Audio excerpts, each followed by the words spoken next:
Merry 8th day of Techmas, everyone. Are you looking for a fun way to do formative assessments with your students? Or maybe you're looking at having some family fun over the holiday break with a cool interactive game show style activity? Well, today's tip is a website called Kahoot. What Kahoot does is it allows you to generate questions, and then anyone with an internet capable device can go on and compete against each other to answer them. Now, I got to give a special shout out to Lynn Miller for sharing this tip with me, so now I could share it with you. So here it is, check it out. Alright, so to get started with Kahoot, you want to go to getkahoot.com, and here's that address right here, getkahoot.com. You're going to need to set up your account. So to get your free account, you click on the Get My Free Account here. So the first thing you want to do is select your role. So if you're a teacher and you're going to use it with your students, you're going to select I'm a teacher. If you just want to use it socially because you want to have a fun holiday party, you could just go, I want to use it socially. So I'm going to go through the process and sign up as a teacher.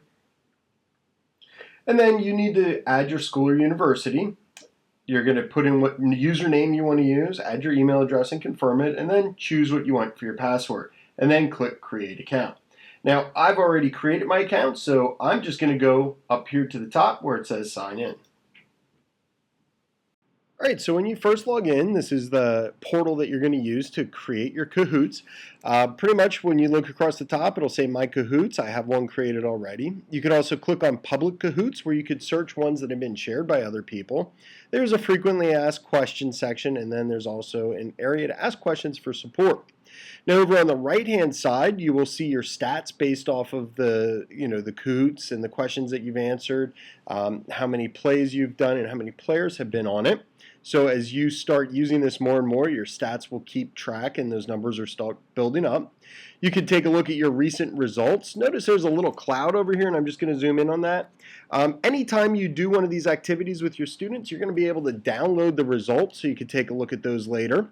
There is a community section that ties in very well with social media, so if you want to join the Facebook community or share experiences on Twitter, you can do that right from here. And then down here is some Challenger students, just some information about Kahoot. Now the bulk of what you're going to do is you're going to be using this area over here where it says Create a New Kahoot. Now you have three different types that you could do. One is a more formal type of quiz show style where it'll give points. You can do a discussion online back and forth, and you could also do a survey. For the purpose of this demo, I'm just going to show you the quiz. So I'm going to click on Quiz,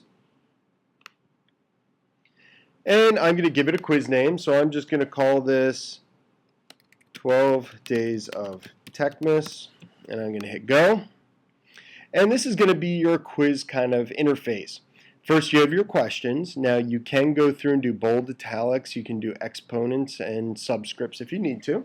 I'm going to go and just type a question, and this is going to be related to the reindeer. So, which reindeer is this? And when you look at this, you have the option of adding an image, or you can add a video, which is experimental, so it's not fully supported, but there's some pretty cool things you can do. I'm just going to demonstrate using an image. Now, if you have one on your desktop, you could just drag it right here. Since I'm screen recording, I'm going to browse to find mine. And I have on my desktop, I have a lot of stuff, but here's the image I'm looking for. So now that image will show up here. You don't have a really good preview of it until you actually view it as a student, but you could see there that it's present. And then you have the option to make it worth points or no points. I'm going to keep it at points. And you can also do a time limit. Now down here at the bottom is where you put your answer choices. So I'm going to say answer 1 is going to be Dasher. Answer 2, Dancer. You're going to say Comet, and then the correct answer is going to be Rudolph. And down here, I'm just going to select Correct, and that'll put it in place. Now at this point here, down across the bottom, I have the options of deleting questions. I could add questions, I could duplicate it, or I could hit Cancel if I don't want to add any questions, or I can hit Save and Continue. I'm just going to add one more quick question just to go through that process. I'm going to say, what year is it? And I'm going to go down here and we're going to say 19 85. We'll say 2014, 2015, and we'll go 2025. There we go. So I'm just going to select which one is correct. So as the time of creating this video, it is 2014. So I'm going to go down now, and I'm going to pretend that I'm finished. So I'm going to go down to Save and Continue. And from here, this is some of your settings. I can reorder my questions just by dropping and dragging them if I want. And I can also go in and click on it if I want to go and edit it. Here's the edit button. I'm just going to hit Save and Continue because I like my choices. And then just a little bit extra information.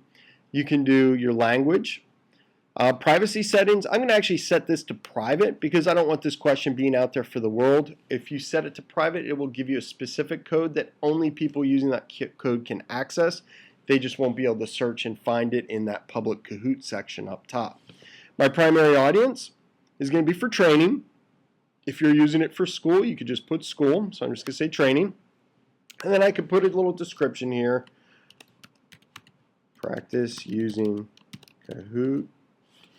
You could change your difficulty level. I'm going to definitely drop this down because I only have 2 questions and I think they're pretty easy. If you want to use tags, tags help people search better. So if it's meaningful, say if you're doing a biology, ecology type of review quiz, you might want to put ecology and then the grade level for biology that you're working with. And then down here, I'm just going to hit Save and Continue. You can give your quiz a cover image, and this is a pretty neat feature. There is an experimental embedded YouTube video, so while people are waiting for the students to join your Kahoot to do the quiz, they could be viewing a video in the background, which is nice. I'm just going to skip that for now, and I'm going to click Done. So at this point, this here is what your portal will look like if you go to launch one of these. So from here, I could hit play now. So if I'm going to have real students join it, they will go in and they'll have to log in. I'll show you that process. But this is where you launch it from. What I want to do is I want to hit preview because this is going to show me as a teacher what it looks like, and I can actually answer questions as if I was a student. So I'm going to hit preview. So this here is the preview window. There's going to be 2 parts to this. Over here on the left-hand side, this is kind of your teacher control. So I'd probably have this connected to a projector and I'd be projecting this to the students. And over here, just for the preview method, they show a nice iPhone, and this is going to show you the student experience. I like using this for training because it shows the 2 devices side by side. So over here under the teacher controls, you have a couple of options here that you can adjust in terms of randomizing the order of the questions or the answer for the questions. You do have some advanced features if you want to get a little bit more advanced with your options. Again, for this tutorial, I'm going to keep it basic. But what I'm going to do now is I'm just going to click the launch button. So again, what you see over on this side would be what you'd want to be projecting for the students. Up here in the top left-hand corner, and I'm going to zoom in, this is where the students are going to go on their web browser. So they're just going to go to kahoot.it, and then there's going to be a game pin number here, and this is what they're going to have to enter onto their device. So I'm going to go over and do that now. So it is 65877, and I'm going to hit enter, and then it's going to give me the option to put in a nickname. So I'm just going to put my name in there, and I'm going to hit join game. So once I hit join game, you're going to see my name shows up over here, and it indicates from the teacher screen that there is 1 player. Now, if you want to kick players out, maybe there's a student that puts an inappropriate name in, you want to get them out of there right away, or if a student from another class tries joining at the same time, all you have to do is put your mouse over it, and you'll get a line through it. So you click on that, and you'll be able to boot them. So over here from the student side, it says you're in. Do you see the name up here? It's right there. So as the teacher, you want to wait until all of your class is listed here. For the purpose of this demo, I'm just using 1 student, so I'm going to click Start Now to begin. So you'll notice there's a load screen on both here. And it says the first question is worth up to 1,000 points. Now, you'll hear the music there in the background. I'm just going to hit mute. So you'll notice that there is a timer here. And when you answer it, if you answer it correctly right away, you get the full 1,000 points. So I'm just going to select here 2014. So on the student device, I just have to pick the shape and the color that matches that answer. So I click it. Now notice the timer went down, so I only earned 650 points. Now what this graph here will show from the teacher's standpoint is this is going to indicate who answered what on the screen here. So right now there's only one person who got it and they got it correct, but you would see this graph adjust dynamically based off of how many people in the class got the answer. So from a formative assessment standpoint, it's a really good visual very quickly. Now from here, as the teacher, I'm going to hit next, and it's going to give me a little score. It'll list everybody's names with their points. I'm going to click next again, and this question is, which reindeer is this? So the students would have to decide. They look and see which is the best answer, and they're going to select their answer. So notice it's showing how many people answered it. Now from a teacher, you can get a more detailed response. You could actually see how each student responded as part of the reporting on the back end. So I'll show you that when we're done. So now I'm going to end the quiz. I'm going to click next. It's going to give the scores again. Hit end. And it will tell me who won. Now at this point, you have the option to launch feedback and results. So you could get feedback from the students with regards to this activity. So I'm going to hit feedback and results, and you'll notice here, if you're still projecting it, you'll see what people have placed. But from a student perspective, how fun was it? Say a 4. Did I learn something? Yes or no. Do I recommend it? Yes or no. And then to continue, you can say, tell us how you feel. So I'm happy. And again, you will get those results. When you're finished, all you have to do is click on final results from here. And then from the teacher standpoint, you can download your results. So that is a real quick overview, a very in-depth program. I just wanted to show you the quiz feature here. A lot of depth, a lot of things that you can do with this. So I highly recommend logging in, create an account, play around, look at some of the examples that they have, and it'll give you a good idea of some of the things that you can do with it. Well, that's today's tip. Have a fantastic day.